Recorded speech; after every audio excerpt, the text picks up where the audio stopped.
किराएदार बेटा। उठ जा नालायक, सुबह के 8 बजने को है। तुझे एग्जाम नहीं देना क्या? थोड़ी देर और सोने दीजिए ना पापा। तू उठता या फिर मैं तेरे ऊपर पानी फेंकूं? रोज गधों की तरह सोता रहता है, पेपर की कोई टेंशन ही नहीं है। और एक हमारा समय था जब हम पेपर में फेल होने के डर से रात भर पढ़ा करते थे, सो ही नहीं पाते थे। तो क्या आप उसका बदला मुझसे लेंगे? मैं 15 मिनट बाद उठ जाऊंगा, आप प्लीज जाइए, मुझे डिस्टर्ब मत कीजिए। इतना कहकर रौनक रजाई ढककर फिर से सो जाता है। तू ऐसा नहीं मानेगा, रुक मैं अभी पानी लेकर आता हूं। बस फिर क्या था, इतना कहकर वो भागते हुए बाथरूम में जाते हैं और पानी की एक बड़ी सी बाल्टी लाकर रौनक के ऊपर फेंक देते हैं। पानी पड़ते ही रौनक झट से उठ जाता है। ये आपने क्या किया पापा? अब तो उठेगा नहीं तो यही करना पड़ेगा ना। वैसे थैंक्स डैड, आपके कारण ना अब मुझे नहाने की भी जरूरत नहीं पड़ेगी। चलिए अब आप माँ से बोलकर मेरे कपड़े निकलवा दीजिए, तब तक मैं ब्रश कर लेता हूँ। वैसे कल ना आप एक काम और करना, नहलाने के साथ साथ मुझे ब्रश भी करवा देना। ये ब्रश करने में ना मुझे बहुत आलस आता है। रौनक की बातों से अरविंद का मुंह खुला का खुला रह जाता है। वो अपनी पत्नी कमला के पास जाता है और रौनक की हरकतों के बारे में बताता है, जिसे सुन उसकी पत्नी हंसने लगती है। तुम अपने बेटे को समझाने के बजाय हंस रही हो। रौनक बच्चा है, धीरे धीरे सुधर जाएगा, आप क्यों उसके पीछे पड़े रहते हो? अभी नहीं सुधरेगा तो कब सुधरेगा? 10वीं क्लास में है रौनक, वो अब कोई बच्चा नहीं रहा। अरविंद की इतना बोलते ही वहां रौनक भी आ जाता है। क्या डैड, मैंने आपको एक काम दिया था, वो भी नहीं हुआ आपसे। अरे क्या हुआ बेटा? माँ, मैंने डैड से बोला था कि वो आपको बोलकर मेरे स्कूल की यूनिफॉर्म निकाल दे, लेकिन मेरे पीछे पड़ने के अलावा इनसे एक काम ढंग से नहीं होता। देख रही हो कमला, देख रही हो अपने लाडले को? अरे आप चुप रहिए जी। चलो बेटा, मैं तुम्हें कपड़े निकाल कर दे देती हूँ। बस ऐसे ही साल पर साल बीतते जाते हैं, लेकिन रौनक के रवैये में कोई बदलाव नहीं आता। वो पहले से भी ज्यादा आलसी और पूरी तरह अपने माता पिता पर निर्भर हो जाता है। 2 साल बाद पता नहीं कहाँ गायब रहता है पूरे दिन, अब तक तो आ जाना चाहिए था। अरे आप इतनी फिक्र क्यों कर रहे हैं उसकी? दोस्तों के साथ खेल रहा होगा, आ जाएगा अभी। ये कोई टाइम है खेलने का? 10 बजने वाले हैं, इतनी रात में कौन खेलता है? कमला कुछ कहती उससे पहले ही रौनक वहां आ जाता है। मम्मी जल्दी से खाना लगा दो, बहुत भूख लग रही है। तुम्हें तब तक खाना नहीं मिलेगा जब तक तुम बता नहीं देते कि इतनी रात गए कहां से आ रहे हो। ओ प्लीज डैड, अब आप एसी पे प्रद्युमन बनकर मेरे सर पर बंदूक लेकर मत बैठ जाना। अपनी फालतू की बकवास बंद कर और बता कहां से आ रहा है। माँ अब समझाइए ना डैड को। बता देना बेटा, इनको भी तसल्ली हो जाएगी। आप बोल रही हैं तो बता देता हूँ, मैं दोस्तों के साथ मूवी देखने गया था, इसलिए देर हो गई। तो इन सब चीजों में मेरे पैसे उड़ाता है। कभी 1 रुपया कमाने के बारे में सोचा है तूने? जब देखो हवा की तरह पैसे उड़ाता रहता है। माँ अब आप इन्हें चुप करा दीजिए, वरना ना मुझे गुस्सा आ जाएगा। अच्छा क्या कर लेगा? बता ना क्या कर लेगा तू? वैसे बात तो ठीक ही है, मैं कर ही क्या सकता हूँ। पैसे तो फिर भी मैं आपसे ही मांगूंगा ना। चलिए अब ये सब बात छोड़िए और मम्मी मेरे लिए खाना लगा दीजिए। अभी लगा देती हूँ बेटा। मैं बता रहा हूँ कमला, एक दिन ये ऐसे ही बिगड़ जाएगा। ओफो, आप क्यों इतना पीछे पड़े रहते हो मेरे बच्चे के? बात की बाद में देखेंगे, अभी आप शांति से उसे खाना खाने देंगे। अगले दिन डैडी मुझे 10,000 रुपए चाहिए। हाँ?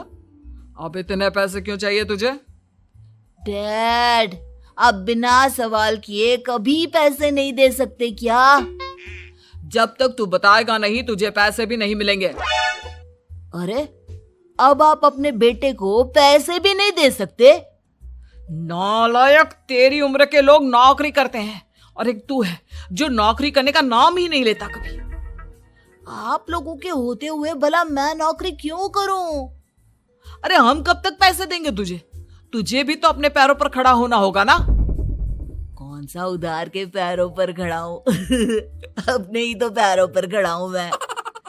इसी तरह रौनक दिन प्रतिदिन लापरवाह होता जाता है।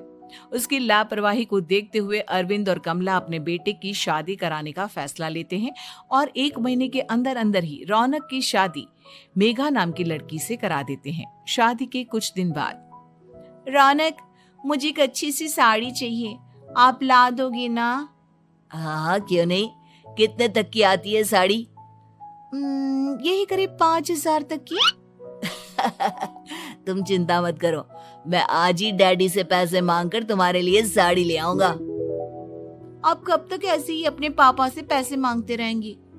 कोई अच्छी सी नौकरी क्यों नहीं कर लेते आप? अरे डैड के होते हुए मुझे नौकरी करने की जरूरत ही क्या है? पर आप ऐसे कब तक उनसे पैसे मांगते रहेंगे? कुछ आपको अपने दम पर भी तो करना होगा ना। अब तुम भी बाकी लोगों की तरह मुझे ज्ञान देना शुरू मत कर देना। साड़ी चाहिए ना तुम्हें, मिल जाएगी बस।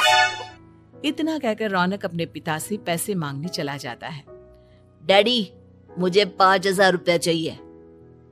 अब 5,000 क्यों चाहिए तुझे? वो मेघा को साड़ी चाहिए थी। अरविंद आगे बिना कुछ कहे चुपचाप उसे पैसे निकाल कर दे देता है। कुछ दिन बाद, तुम्हें नहीं लगता कमला, रौनक हम पर पहले से भी ज्यादा डिपेंड हो गया है? मुझे तो अब उसके भविष्य की चिंता होने लगी है। कल को हमें कुछ हो गया तो वो क्या करेगा? काश तुमने पहले ये सोच लिया होता तो आज हमारा बेटा इतना लापरवाह नहीं होता। तब मुझे कहाँ पता था कि मेरा लाड प्यार उसे इतना बिगाड़ देगा कि वो इस हद तक लापरवाह बन जाएगा। कोई बात नहीं, अभी भी देर नहीं हुई। मुझे पता है उसे कैसे सुधारा जा सकता है। कैसे? अरविंद कुछ कहता उससे पहले रौनक वहां आ जाता है और पैसों के लिए हाथ फैलाने लगता है। डैड, मैं और मेघा बाहर घूमने जाना चाहते हैं। अरे वाह, ये आज सूरज कहाँ से निकला है? Dad please. अच्छा चलो अब मुद्दे की बात करो। मुझे अब 25,000 चाहिए। अब तुम्हें 1 रुपया भी नहीं मिलने वाला। अगर तुम्हें पैसों की इतनी ही जरूरत है तो कोई ढंग की नौकरी कर लो। मम्मी, आप कुछ कहिए ना डैड को। बेटा, वो गलत क्या बोल रहे हैं? ये सब हम तेरे भले के लिए ही तो कर रहे हैं। मम्मा, मैंने बताया ना आपको, मुझे नहीं करनी कोई जॉब वॉब। तो ठीक है, निकल जाओ हमारे घर से। तुम्हारे जैसे लोगों के लिए मैंने ये घर खड़ा नहीं किया है। जितना ये घर आपका है ना, उतना ही मेरा भी है। मैं कहीं नहीं जाने वाला। जाना तो पड़ेगा ही तुझे, क्योंकि अब मैं तेरा कोई भी खर्चा नहीं उठाने वाला। ठीक है, मत उठाइए मेरा खर्चा, मैं अपने दम पर भी जी सकता हूँ। तो बेशर्मों की तरह अब तक यहाँ क्यों खड़ा है? अपना सामान ले और निकल जाए यहाँ से। रौनक पैर पटकते हुए वहां से चला जाता है। घर से निकालना जरूरी है क्या उसे? बिना पैसों के कौन रखेगा उसे किराए पर? अगर उसका भविष्य सुधारना है तो हमें अपने दिल पर पत्थर रखकर ये कदम उठाना ही होगा। दोनों बात कर रहे होते हैं कि रौनक अपनी पत्नी के साथ एक बड़ा सा बैग लेकर घर से निकल जाता है, लेकिन घर से बाहर उसे कोई भी मुफ्त में अपने घर किराए पर नहीं रखता। अंत में थक हार कर वो फिर से अपने घर चला जाता है। क्या हुआ? थोड़ी देर पहले तो दहाड़ते हुए घर से निकला था, अब क्या हुआ? नहीं रखा ना किसी ने तुझे किराए पर? डैड प्लीज, मैं कुछ दिनों में कोई अच्छी सी नौकरी शुरू कर दूंगा। आप तब तक तो हमें रख लीजिए प्लीज। सुबह से रात हो चुकी है लेकिन कोई हमें रखने को राजी नहीं है। अब आप ही बताइए, इतनी रात को मैं मेघा को लेकर कहाँ जाऊंगा? ठीक है, बहू की वजह से मैं तुझे घर पर रख रहा हूँ, लेकिन तू इस घर में एक बेटे की नहीं बल्कि एक किराएदार की हैसियत से रहेगा। 3 महीने हैं तेरे पास। इन 3 महीनों के अंदर अंदर मुझे तेरी पहली तनख्वाह हाथ में चाहिए, समझ गया? पक्का डैड, इन 3 महीनों के अंदर अंदर तो कोई बढ़िया सी नौकरी ढूंढ ही लूंगा मैं। ऐसे ही धीरे धीरे समय बीतने लगता है और अरविंद के दिए 3 महीनों में से 2 महीने बीत चुके होते हैं। पापा जी ने हमें 3 महीने दिए थे, जिसमें से 2 महीने तो बीत चुके हैं। अब ये आखिरी महीना बचा है। अरे तुम चिंता मत करो, आज मेरा ना 2 जगह इंटरव्यू है, दोनों में से कहीं ना कहीं तो जॉब लग ही जाएगी। अच्छा, all the best. Raunak interview के लिए निकल जाता है, जिसके बाद शाम में रौनक घर आता है। कैसा गया इंटरव्यू? आपकी नौकरी लगी या नहीं? अरे पहले सांस तो ले लेने दो अच्छे से। बताइए ना, मुझसे तो जरा भी इंतजार नहीं हो रहा है। वो दरअसल बात यह है कि मेरी नौकरी तो लग चुकी है, लेकिन पैसे बहुत कम है। कितने पैसे हैं? 15,000।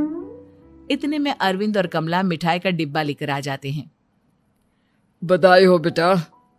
हम जानते थे तेरी जॉब जरूर लगेगी। लेकिन मेरी सैलरी बहुत कम है मम्मा। कम है तो क्या हुआ, धीरे धीरे बढ़ जाएगी। हाँ बेटा, हम तो बस चाहते थे कि तू अपने पैरों पर खड़ा हो जाए। मतलब अब आप मुझे घर से नहीं निकालेंगे? नहीं, ये सब हमने तुझे जिम्मेदार इंसान बनाने के लिए किया था। Thank you mummy papa. अगर आप दोनों ऐसा नहीं करते तो मुझे कभी अपनी जिम्मेदारियों का एहसास तक नहीं होता। आज आपने मुझे सिखा दिया कि इंसान का अपने पैरों पर खड़ा होना भी जरूरी होता है। इतना कहकर रौनक झट से अपने माता पिता के गले लग जाता है और अपनी कमाई की पहली तनख्वाह वो अपने माता पिता के हाथ में सौंपता है। इस तरह रौनक एक गैर जिम्मेदार व्यक्ति